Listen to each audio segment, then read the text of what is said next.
Hello students. In this video lecture, we are going to discuss about deadlock detection and recovery.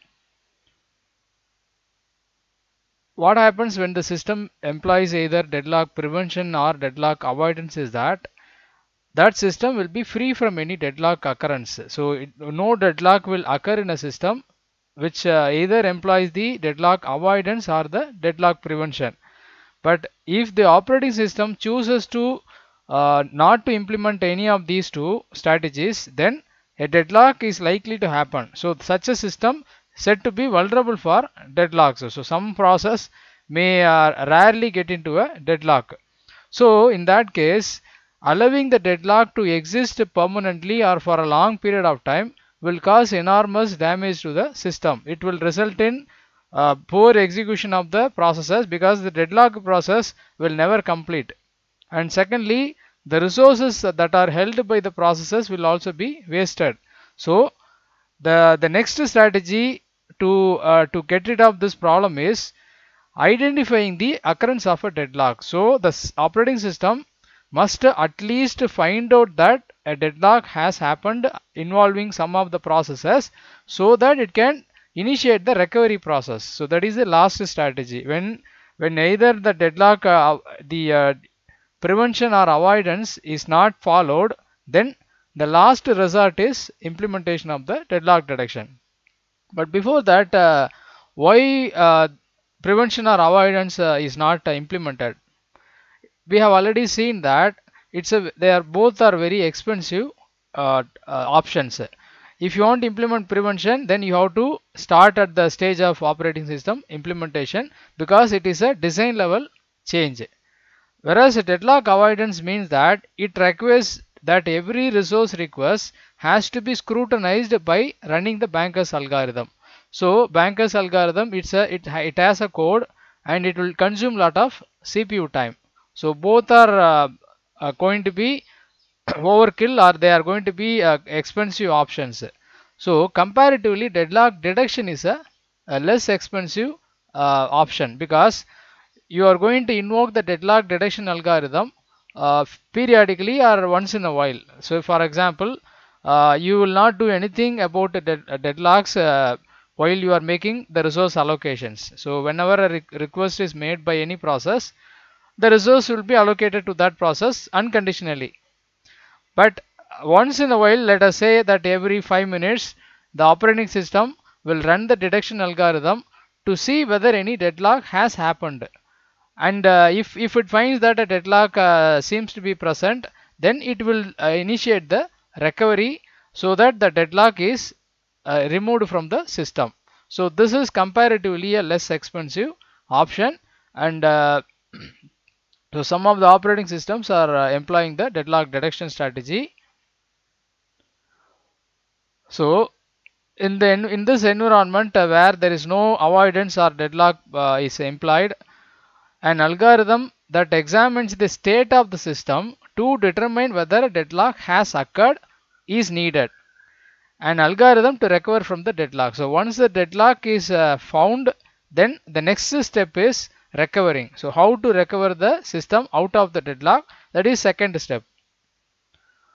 Now before going into the actual algorithm for deadlock detection, once again we have a small implementation with the help of the resource allocation graph, and this is only applicable when we are dealing with a single instance of each resource. So we have to assume that no resource is available in more than one instance. Every resource is just available in a single instance. In that case, this particular solution can also be implemented.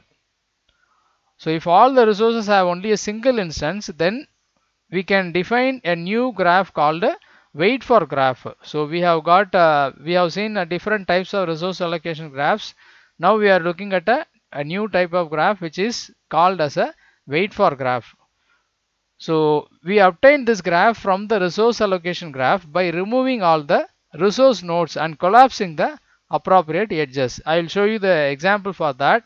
So basically you will have to draw the resource allocation graph as usual, just like we saw in the previous video lecture. So we have to first construct a resource allocation graph.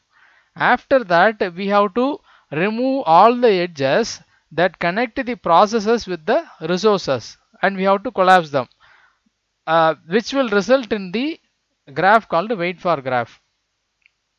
So the wait for graph will be used to see whether a deadlock is present or not. Once again, it is the presence of cycle. So if there is a cycle present in the wait for graph, we can conclude that the system has entered into a deadlock, and we can also point out which of the processes that are caught in the deadlock. Let's take this example. So this is the initial resource allocation graph, and it has the meaning which we have already seen, that this arrow means that P1 is in need of R1, and this arrow means P1 is holding R2. So in this way, different processes are waiting for different resources and holding different resources. So this is a typical resource allocation graph. Now this is what the wait for graph. So what we have done is that, let's take this case. P1 is waiting for R1, and R1 is actually held by P2. In other words, P1 is indirectly waiting for P2 to give up the resource which it requires. So we have removed this particular set of edges and the resource and directly interconnected P1 with P2. In the same way, P5 is holding R3, which is being expected by P2. So this has been converted into this particular edge between P2 and P5. So same way, P2 expecting R4, which is held by P3, means that P2 is in fact waiting for P3. So we have constructed a wait for graph in this way. Now the next requirement is, we have to see whether there is a cycle. So you can clearly see that there is a cycle. There are in fact more than one cycle. So P1, P2, P4, P2, there is a cycle. Similarly, P2, P3, P4, P4, P2, P1 and P2. So this is also a cycle formed. So the verdict from this with the help of this graph is that there is a deadlock involving these processes. But P5 cannot be said to be in deadlock because it's not part of the cycle. So it is just independent. But these three processes are currently caught in a deadlock. So this is a useful option. So if you want to implement this, then the operating system has to construct the graph periodically and has to check whether it finds a cycle in the graph. This is a modified graph. What modification is made is that now P2 is holding R4. Originally it was waiting for R4, but now P2 is holding R4 and P3 is actually waiting for R4. This results in this edge, that is P3 is actually expecting P2, not the other way, and as a result of this particular side no longer have a deadlock. You can see that the cycle has been removed. So P2, P4, and you can't go back. So there is no cycle here, but this cycle still remains. So now the response out of this graph is that there is still cycle, but or there is still deadlock, but that deadlock only involves P1, P2 and P4, and P3 is no longer part of the deadlock. So in this way we can identify deadlocks, and remember that this solution is only applicable when you are dealing with the single instances. You don't have any copies of the resources, and in that case this particular solution may also be implemented, but we have the complete solution which works for any kind of environment. So this is a very limited option. It is not going to be taken seriously. So we are moving on to the original solution. See, the point is that the solution we are going to look at is going to be very similar to avoidance. Actually, this solution, that is algorithm, also makes use of the same data structures. Available, once again, available means the resources that are currently available. Allocation means out of the actual request, how much of the resources are allocated to the processes is summarized in the allocation, and the request is the claim matrix. The total demands of the various processes is provided in this matrix. So they are going to be the same. This algorithm also makes use of the same data structures or the same data. So how is it different? How the algorithm of deduction is going to different from the algorithm of avoidance? That is what is very important for you to understand. So I have got this particular slide to convey that particular point. See, what is avoidance? Every time a process requests for a resource, the operating system invokes the banker's algorithm to determine whether allocation of the resource would result in unsafe state or not. If it determines that it will result in unsafe state, then it will avoid allocating that particular resource. That is typical avoidance. So every time a process says that I need a particular resource, instead of immediately granting the resource, the OS has to evaluate using banker's algorithm whether this request will lead to a deadlock. That is, whether this result allocating this request will lead to unsafe state. If it determines so, it will avoid it. Now coming to deadlock deduction, the system follows no precaution while allocating resources. Unlike the avoidance, here if a resource is requested by a process, as long as the resource is available, it's immediately allocated. The only condition to be checked is whether the resource is currently available. If so, it is just blindly allocated to the process. But periodically it runs the deduction algorithm to see whether a deadlock has occurred. So the point is that the difference between avoidance algorithm and deduction algorithm is only at which point of time you are running it. In avoidance, you are going to run the algorithm for every request. Whenever a request is submitted by a process, you are going to run the algorithm. But in deduction, you are going to run the algorithm periodically. So every 5 minutes or every 10 minutes it will be invoked. So there is no difference in the algorithm. Algorithm is same, but only difference is when do you exercise the algorithm or when do you execute the algorithm. So we are actually going to see the same algorithm, which is it is not different from the avoidance algorithm. So there is a safety algorithm which is actually the same as what we have already come across. So you don't need to learn this algorithm separately. In fact, if you recall that in avoidance itself, initially the algorithm tried to check whether a deadlock has happened. After that, it tried to evaluate whether allocating the resource will result in a deadlock. So we are actually just doing the first part of the implementation to check whether a deadlock has already occurred.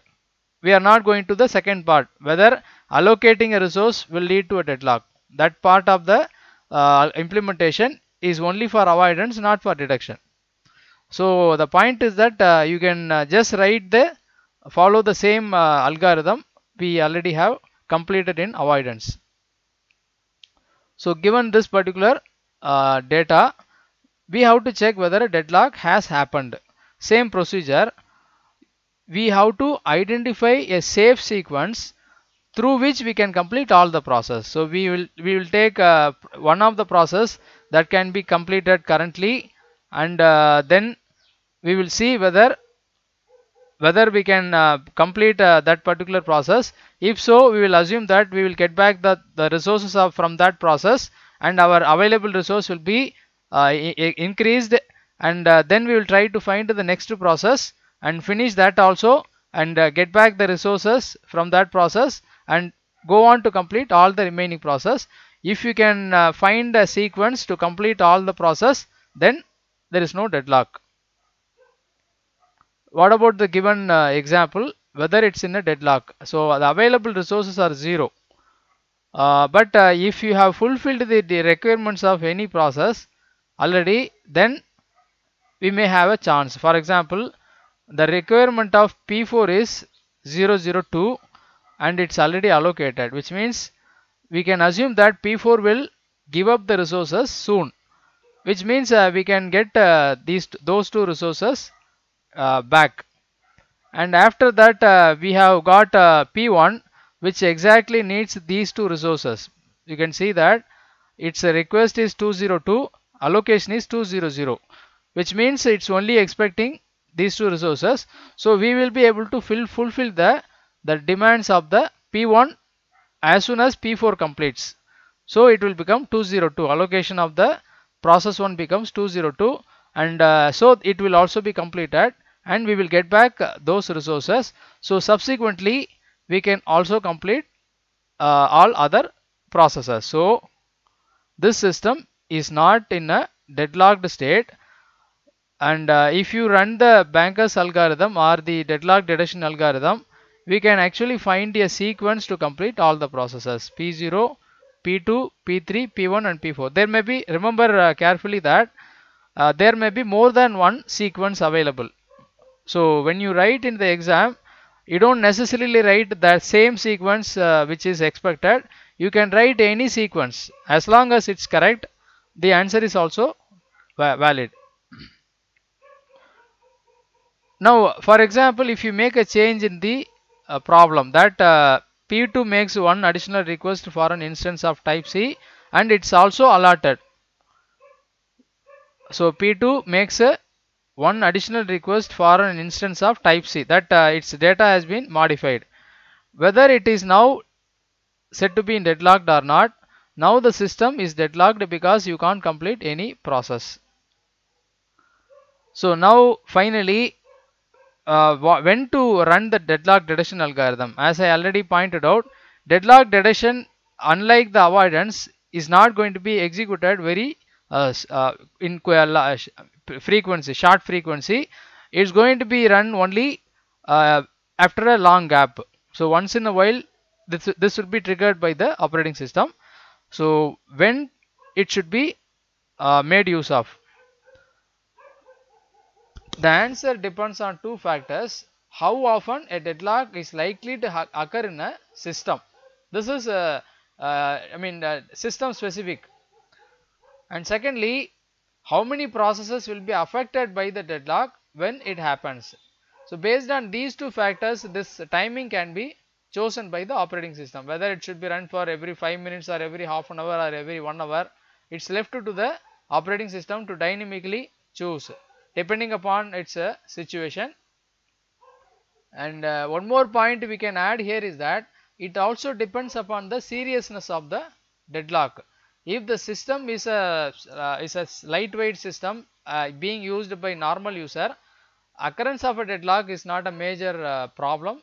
The system can be restarted to resume the activity. But if the system is actually used for some critical application, then a deadlock will be a catastrophic problem. It could cause a major damage. So in that case, the deadlock detection has to be executed very frequently. The next aspect is how to recover.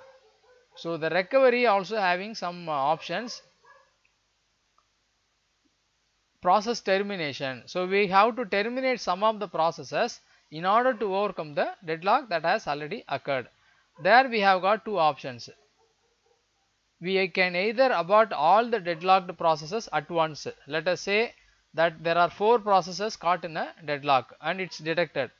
Now the simplest thing we can do is that just kill all the 4 processes or restart all the 4 processes. So we will overcome the deadlock.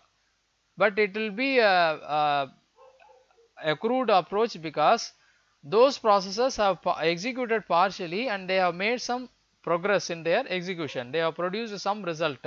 Though they haven't completed, some improvement has happened in their executions. So just aborting all of them will result in we have to execute them all over again, which is not a efficient approach. Then the next approach is that abort the processes successively. Say start with the process 1, terminate it, see whether it has resolved the deadlock, because when you terminate a process, you will get back the resources of that process. So now the deadlock may be eradicated with that. If so, you don't need to do anything about deadlock. You can just allow the remaining process to continue. If not, you try killing one more process. So in this way, you try to kill the processes successively instead of all at once. So these are the two options, and the third option is you can also consider is you try to reclaim the resources instead of terminating them. Try to reclaim the resources, preempt the resources, and see whether deadlock resolves. So these are various options we can try for recovering from the system out of a deadlock. Now to summarize, what we have completed is deadlocks. So deadlocks are a result of overlapped resource request. Overlapped in the sense P1 needs R1 R2, P2 needs R2 R1. So there is a overlapped resource request by two or more processes, and resource allocation graphs are useful tools for both detecting as well as avoiding deadlocks, and four necessary conditions are required for deadlock to occur. OS may prevent or avoid or detect or ignore deadlocks. We have seen that the strategy of prevention, the strategy of avoidance, detection, and ignorance. So ignoring the deadlocks is also a option, which is in fact the most popular option employed by a number of operating systems. And Banker's algorithms is what used for deadlock avoidance, as well as a variation of that is also used in deadlock detection. So the algorithm of deadlock detection and Banker's and avoidance is in fact the same, with a slight change. At which timing the algorithm is triggered makes the difference. Once a deadlock is detected, then we have seen the various strategies for recovering. So thank you.